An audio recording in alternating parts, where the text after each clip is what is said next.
What's up, hockey fans? Welcome to episode number 20 of Just Winging It. We've already hit 20 episodes. We've talked to coaches. We've talked to alumni. We've talked to former players, upcoming season rostered players, and front office members. And we have a couple of interesting guests here today, to say the least.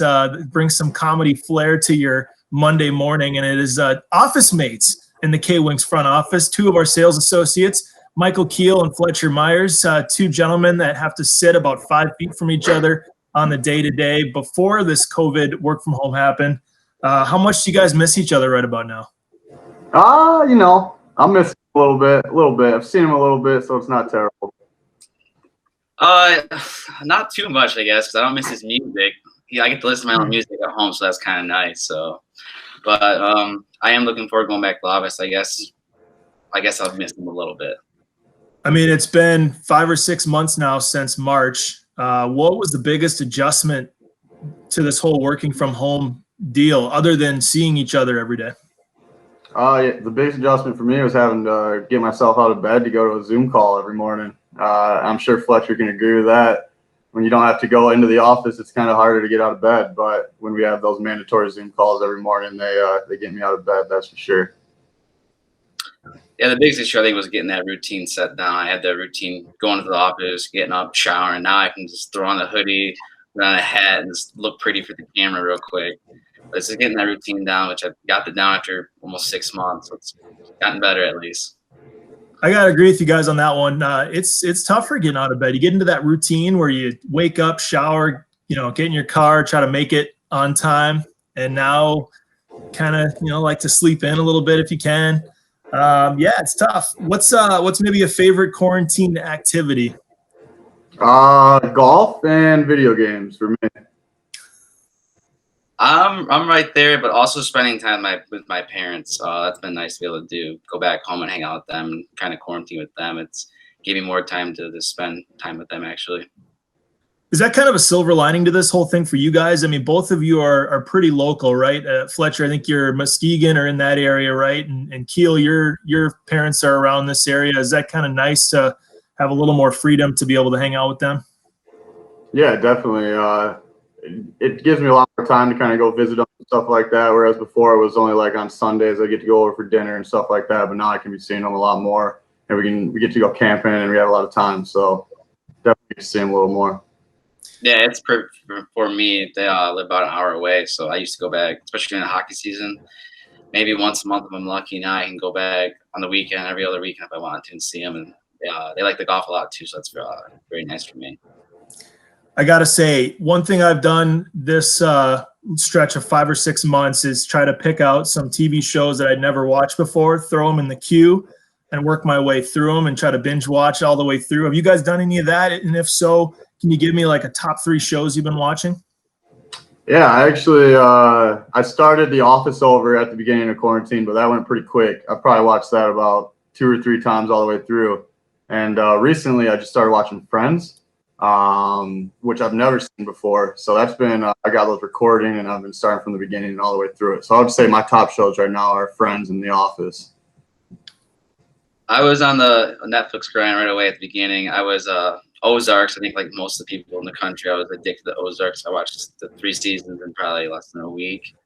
And then I moved on to Outer Banks, actually. So that was caught my eye real quick. That was only 1 season, though, but it was very good. I think I finished that in 2 days, maybe. And then that's all I've really watched so far. I've been sticking to a lot of movies as well, too. I like to watch a lot of movies. It's funny you say Friends, Kiel, you had never seen before. I was a big Friends guy growing up, so I'd probably seen them all 10 times all the way through. But it was Seinfeld was the one that I'd never watched before this quarantine. So I binge watched through that whole series. And it's kind of funny because those 2 shows always get paired together hand in hand. And usually you're a fan of one or the other. Very few people are big fans of both. So, and then The Office, right before our season got canceled, we had The Office night on March 6th. And I remember binge watching that whole show because I'd never watched it all the way up until that night. So I felt like I was prepared for it. And Fletch, I agree with you, man. Ozark was the hot topic. I mean, that was the hot show back in March and April when that 3rd season came out. Another show I'd never seen. All of a sudden, we watched all 3 seasons in like a week and a half. So it was good. Kiel, you're a big outdoorsman. I know that much to be true. You like to fish, you like to hunt. Have you been able to do any of that this summer? And any interesting spots up north that you'd like to share that you've been able to travel to? Well, I can't give you the secret spots up north of the lakes, but we have been. I actually just got back last weekend. I went with a bunch of my buddies. We do our boys trip every year, and we went up to the Muniston area, Wellston area, and then over to Drummond Island and did Tour Village over there, and we hit up some inland lakes in there. I got to catch some nice bass. My buddy caught a little pike. But I also like to do some fishing down here as well. There's a few good lakes right in the Kalamazoo area where the bass, I'm a big bass fisher, or bluegill depending on the day, and if you want to eat it or not, or if you're just looking for the catch. But I'm a big bass fisher. I like to get on my kayak and do some big bass fishing. And I'm looking forward to hunting season as well this year, especially with it being kind of quarantine still. It should give me something to get out of the house and do a little more and get out in the woods and peacefulness. So I'm looking forward to that for sure. Fletcher, you just got back from a little trip to Tennessee, I saw, which looked pretty cool. Where at in Tennessee, and what were some of your favorite parts of that trip? I went to Gatlinburg and Nashville. So I was in Gatlinburg, I think 7 nights, and then 2 in Nashville. Gatlinburg was beautiful. I did a lot of hiking with me and my girlfriend. And then we also did a helicopter ride in Gatlinburg to go look at the mountain. So that was probably one of my most favorite spots. And also doing a little moonshine tasting there also. Because when you go to Tennessee, you got to do some moonshine. So I had to get that out. Right away, we did that actually. So it was a blast. And then Nashville, the city speaks for itself. Just the strip right there. It's going downtown. It was nice to walk around, check out a few live bands. So I had a blast there. Be honest, were you terrified at all going up in that helicopter? I would have been, but yeah, actually, I'm afraid of heights, and my girlfriend actually talked me into it. But honestly, you can't even tell you're in the air. I was more afraid when I was in Gatlinburg. There's a bridge you walk across, and you get to look at the ground through the glass. That was more terrifying than being up in there in the helicopter. The pilot was actually really cool. He kept turning back to me, "Are you okay? You okay?" Hey, I've heard good things about Gatlinburg. That would be a cool spot to go visit. Kiel, a few years now you've been in sports, so it's not really new to you anymore. What's maybe the most rewarding part of your job, and on the flip side, maybe what's the most challenging? Most rewarding part would definitely be seeing the smile on those fans' faces, whether it's the little kids, the season ticket holders, just getting them involved in the game, getting them on the ice, giving them giveaways, all that good stuff. The kids love it, and even some of the older fans love it as well. So the most rewarding part for me is definitely putting the smiles on their faces. The most challenging part is definitely the hours, especially when I started as an intern, and we were working 10-hour days during the games, and then when you get full time, you're doing the same thing even more. So once you get used to those hours, it gets nice, but at the same time, it makes up for itself in the summer. Because we don't have to work obviously as much in the summer. But during the winter, those long nights where you get leaving the stadium around 10, 11 at night, I'm sure you know just as well as I do. You stay there even later than me. We're usually at the bar drinking by the time you're out. So we do work long hours, but it's definitely rewarding when you get to see all those smiles on the people's faces in the stadium. That's for sure. That's 100% accurate. Usually you guys have to save me a seat. Fletcher, first year is over and done now. You were an intern for a year also, just like Kiel. Last year was your first year full-time with the K-Wings. What's the biggest thing you learned from these experienced guys that have been doing this a little bit longer? Biggest thing I learned from all 3 of them, Ben as well, Ben, Mike, and Jason, taught me a lot throughout the year. It's really just relax, be yourself. When you're a skills guy, just be yourself and have fun with it. Just remember why you're there. I'm a big avid sports fan. Sometimes I think we forget why we're there. Like we actually work at an awesome venue and it's a blast. It's taught me so much throughout the year, and I'm forever grateful for my first year, and I'm excited for the next one. You guys also have something in common too. And Kiel, you kind of paved the way last year or 2 seasons ago, the 2018-19 season, but you were nominated for ECHL Rookie of the Year at the League Awards that summer. This year was your turn, Fletcher, to get that nomination as a finalist.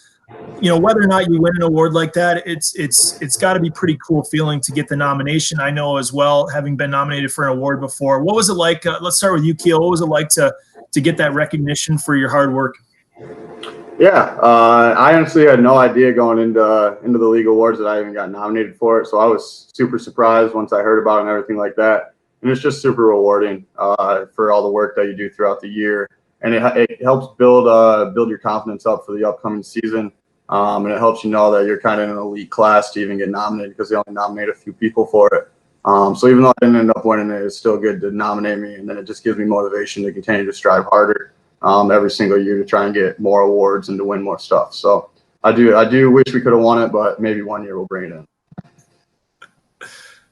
Fletcher, your turn, man. This was your year to get some FaceTime in the league awards, and we had a virtual show this year, so a lot of ECHL hockey fans got to see your headshot up there. It was a good picture, I guess, right? Yeah. I was excited to find out that I won it, or not won it, but I got nominated for it. It was an awesome moment for me, especially when you live in the office with Mike throughout the whole year, where he's just on you all day about I sold this, I sold that, I did that. So this is what we got to live up to. So this is an awesome experience to be nominated for it. And then the virtual thing, it was a little different. I wish we could have went to Vegas to experience it, but the virtual thing was still cool to do and see all the other people that were on there with you. And there's 27 teams, I believe, and many new reps each year, and it's nice to be year one of the ones that got picked, especially when you're in a small town like Michigan too. It's always nice to be there.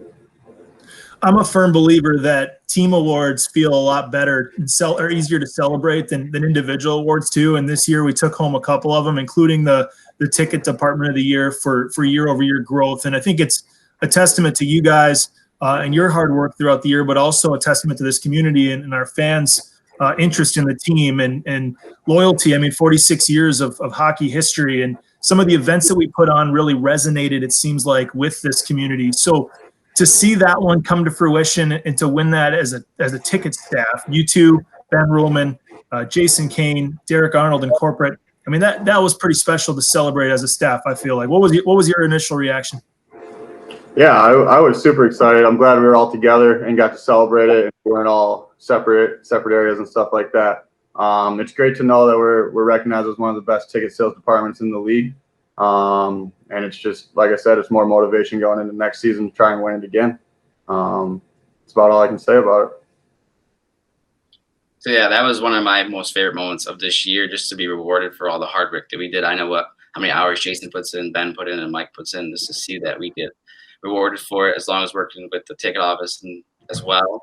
It's just nice because we're a lot smaller market compared to a lot of other teams. So it's just nice to be rewarded that we are over year growth just keeps continuing to grow each year. And like Mike said, next year we want to continue to keep that momentum going. I think a perfect indicator of the success of the season from our standpoint was if you focus in on one night, was Star Wars night. I mean, that one was a sellout crowd, almost 5,000 people in there wielding lightsabers. It was just this crazy idea you had, Kiel, way back in August of last year. I guess it's been a full calendar year since this idea came about. We met about it every single week. It was stressful. There were lots of rules to abide by. There was lots of different pieces that had to be plugged in to make sure this was a success. Hindsight being 2020, it was a perfect night, and it was a big success, and we were all proud of how it turned out. But can you kind of share with everybody maybe the part of it that stands out to you the most, Kiel, since it was your idea from the get-go? I mean, was there a point where you got the chills ever, or a point that you could sit down and reflect and really feel some satisfaction over how it turned out? Yeah, definitely couldn't have done it without all the front office people.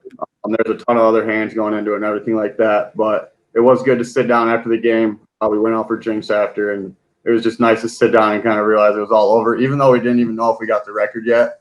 It was still a good satisfaction that we pulled it off, and we did the best that we could do. If I would have known how much stuff needed to go in when I first came up with the idea, I don't know if we would have done it, to be honest, but I will say thanks to Tony, thanks to you, JP, everyone on the front office staff. They definitely helped us pull it out and helped bring my idea to life, which is all I can ask. So it was an awesome event. And yeah, it just felt good after. And then once we got to see that documentary, that really kind of put it all into perspective of what we did and how sweet it was and how the community loved it. So it was pretty awesome. Yeah, kudos to the Alamo Studio who reached out to us about doing that documentary, and I think it turned out great. And we have it on our Facebook somewhere that we can share again. But you admitted you're not even a big Star Wars fan, and I don't think you should be knocked for that. I mean, I've seen the movies. I'm not a diehard fan, but I just love that it brings people together. I think that's what makes Star Wars Night such a huge hit, is it brings people of similar interests and people that maybe don't even watch hockey together to celebrate something that they do love. And we just turned it into one big spectacle, and look what happened. I mean, it was awesome. Yeah, I've honestly never seen any of the Star Wars movies. I sat down with my dad for about 5 minutes and watched the beginning of one, and I quit watching it. Not that I'm not a huge fan or anything against it, I just wasn't really interested in it. My dad loved them; he's seen them all. But yeah, me and my sister both have never seen any of them. It's just not kind of what we're into, I guess. See, that was me with Lord of the Rings. I tried 2 or 3 times. I got 10 minutes in and couldn't keep going. I'm almost ashamed to admit it, but that's just the way it is. Fletcher, do you have a favorite promotion that we did last year, or a favorite event that stands out to you that you were a part of? Favorite one this year? I would just say probably Stanley coming in March 6th was pretty cool to have him come there. Even though I'm not a big Office fan, it might offend a few people. I don't think I've watched one episode of it, but I know who the people are at least. Just cool. I've been pushing him to watch him. Maybe one day. I should really start watching right now. I just haven't. I don't know. I'm just not a big Steve Carell fan. If it was no Steve Carell, I'd watch The Office for sure. It took me a while to get into it. Even the first season, I had to kind of struggle through. And I'm telling you, I don't regret it at all. I got through the whole thing, and I loved it. And I think Steve Carell grows on you. If you can get into it and keep going, he gets better and better. Kiel, Education Day, that's another big one. It ironically was the same week as Star Wars Night. So looking back at that week at the end of October, early November was absolutely crazy. And you were pretty much the one in charge of organizing both in a lot of ways. Education Day, pretty special to see all those kids get a little break from school, come in, watch hockey, and scream at the top of their lungs for hockey. It's a lot of fun. But there's a lot that goes into that I don't think people realize. What can you share about maybe the craziest part of the organizing process of that night or morning? I should say. Yeah. So, I mean, we start planning for Education Day for this upcoming year. Obviously, it may not be happening, but we'll see what happens with all that. I started selling that back in March of last year. Pretty much once the game's over, I try and renew them. But it's just crazy to go into it because you got to do seating charts for each school. You got to divide the arena into all different sections for each school to make sure everyone can sit together. And then on top of that, you got to work on entrance and exiting for all the buses to make sure it's safe and it's quick. And it's just a lot of planning because obviously you have a lot of kids that you're taking care of and you're in charge of. Our stadium staff's in charge of them for the whole morning. So you want to make sure you keep them safe and make sure everything's fluid and working correctly and everyone's on the same page. But pretty much you just got to plan, man. As long as you can plan, and if you sell that game out, it's an awesome game and it's an awesome atmosphere. And I think it's one of our players' favorite games because it's a crazy atmosphere and it's so loud. It's they get those horns in their hands and you gotta wear earplugs, man. It's so loud, it's crazy.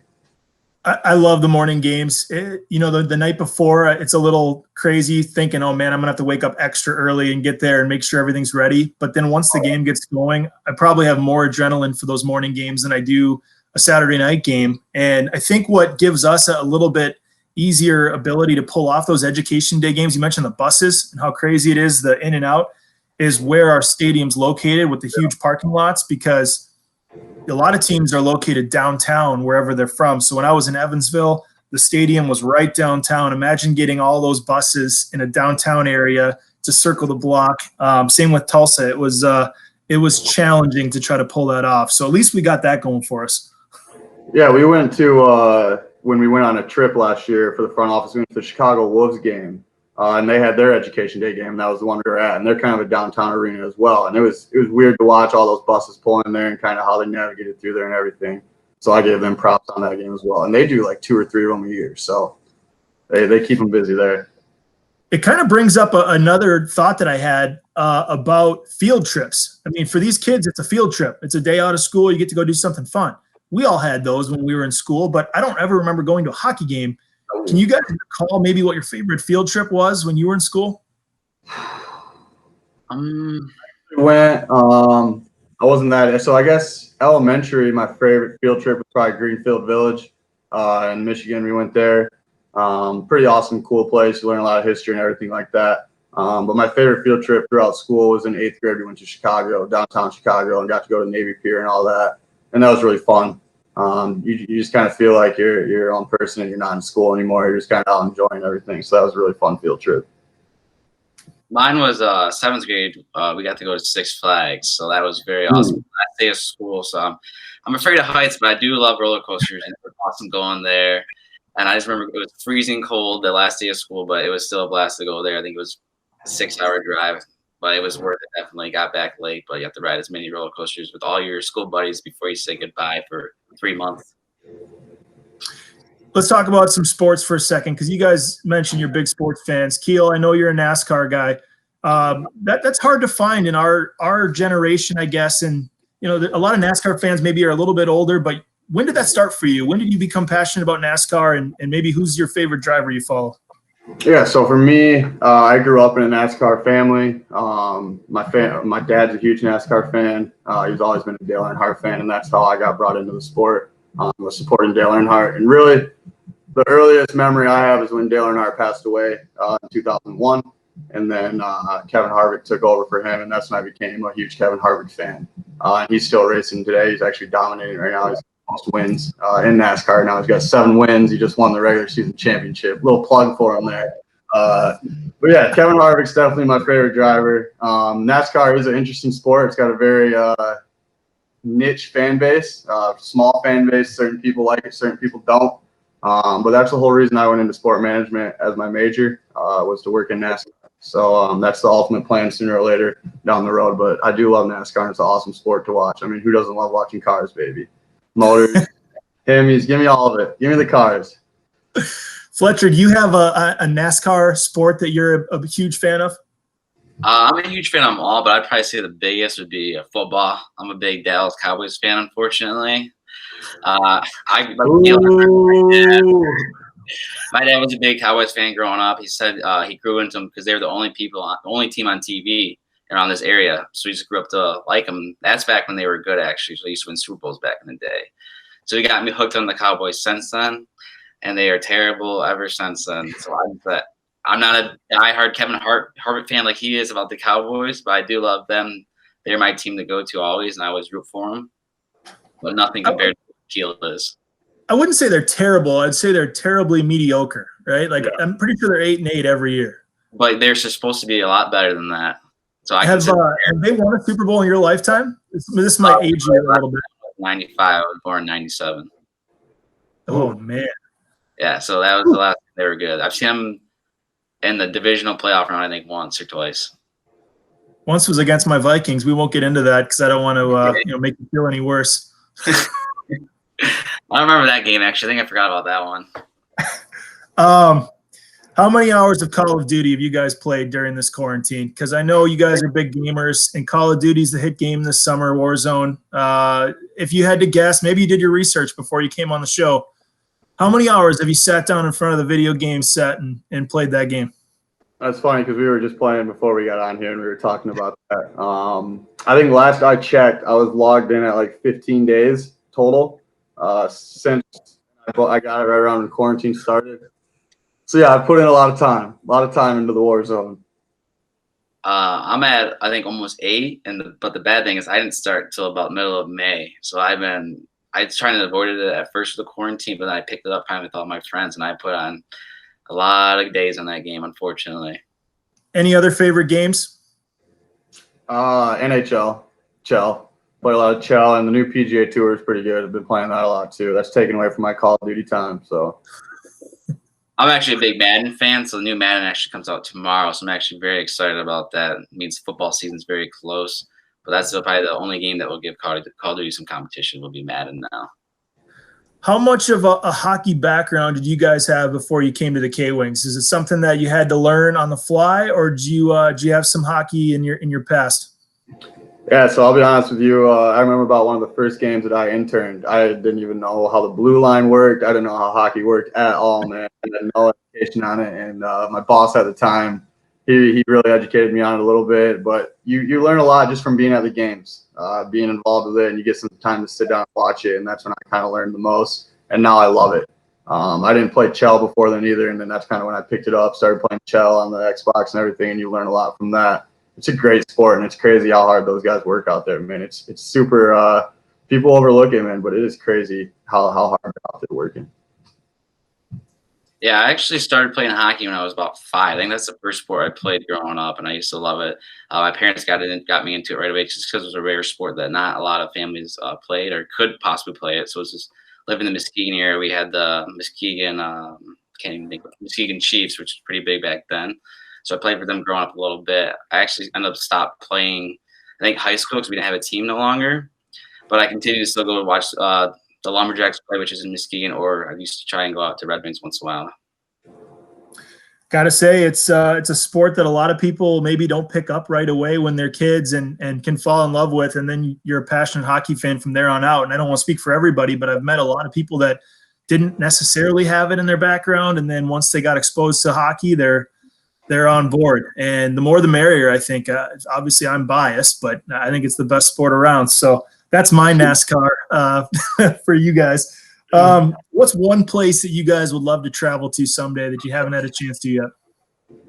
Yeah, for me, I'd like to go to Amsterdam. I think that'd be awesome. It's a beautiful place, awesome views, and that's definitely on my bucket list to go there someday. So that's my spot. My spot would actually be going out towards the west, California. I think I want to hit all those large cities, go out to the beaches, San Diego, Los Angeles. I think I want to go out for a long trip and then come back and hit up Colorado, actually, because I heard Colorado is very beautiful as well. Oh, yeah. Pre-COVID, you guys mentioned that you like to get a head start when the game ends. You know, some of us are working a little bit later than others, but you guys are out and about. Pre-COVID, where's your go-to spot on a Friday night? Yeah, Friday night after the game, usually we'd go, if not Continental Lanes across the street, we'd hit up Green Top. My buddy's the bartender there. He's a good time. Green Top over to Shakespeare's was usually my go-to move on a Friday night. On a good Friday night, my go-to would be the casino. That's go-to for sure. I like to go to the casino, win some money, drink some beers, and watch some sports. But otherwise, I like to go town and just walk the strip in Kalamazoo, whether that's Shakespeare's, Hopcat, and there's actually a newer bar. I can't think what it's called, top of my head off. But Tin Can. Tin Can. That's where I would like to go as well too. You guys are like two peas in a pod, man. It's a good thing you're in the same office together because you can think alike and a lot of those things. Hopefully we can get back to normal somewhat soon or at some point and get back to some of our favorite routines, including having a packed house at Wings Event Center and then going to one of your favorite spots afterwards. My last question, Kiel, you kind of already answered this, but aspirations, since you guys are both young, been in sports a couple years, dream jobs. I like to ask everybody what their dream job is. You want to elaborate on yours, Kiel, and then Fletcher, you can go. Yeah, my dream job would to be a manager at Daytona International Speedway and have a sales staff underneath me. That's kind of what my target goal is. If it didn't happen at Daytona International Speedway, I'd like to do it at kind of any racetrack in the NASCAR circuit, have a sales staff underneath me, and kind of like Tony is to us. I'd like to be in kind of Tony's position down the road. That'd be kind of awesome to me. So, yeah, mine would just be athletic director, actually. I think I want to go back to high schools or middle schools and just make the difference that a lot of 80s made on my life growing up. So I want to return the favor and go back and just watch the kids grow up, play sports. Awesome stuff, you guys. Thanks for doing this. Congratulations on your personal successes this year and also the team success, because it was a fun year for me to be a part of. First year working with you guys. Hopefully some more fun ahead if we can get this season up and rolling here soon. So keep up the great work. Yeah, thanks, JP. Thanks, JP.